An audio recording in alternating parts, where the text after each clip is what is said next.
Bible ప్రకారం మీరు ఈ లోక మర్యాదను అనుసరించకూడదని వ్రాయబడింది. కానీ ఈరోజు నేడు కొత్త సేవ, దావీదు కొత్త బండి మీద మందసాన్ని పట్టుకెళ్ళినట్లు ఈ రోజున క్రొత్త సేవ జరుగుతుంది. దేవుడు అప్పగించిన బోధ కానీ, అపోస్తుల పునాది కానీ ఈరోజు సంఘాలు ప్రకటించబడలేదు. ఎవడు నచ్చిన సిద్ధాంతాలు వాడు ప్రకటించుకుంటూ పోతున్నాడు. కాకపోతే రేపు తీర్పు దినాన్న ఎవడు పరిచర్య ఏంటన్నది తేలేటువంటి అవకాశం ఉంది.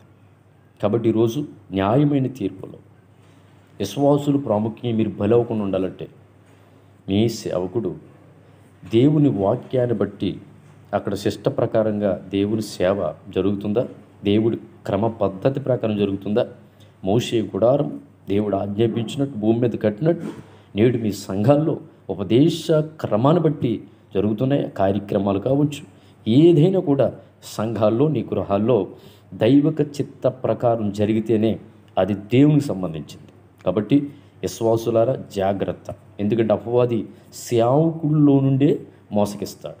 అపవాది డైరెక్ట్ రాడు, అపవాది స్పిరిట్ సేవకుడు రూపంలో వస్తాడు. కాబట్టి విశ్వాసులు గ్రహించాలి.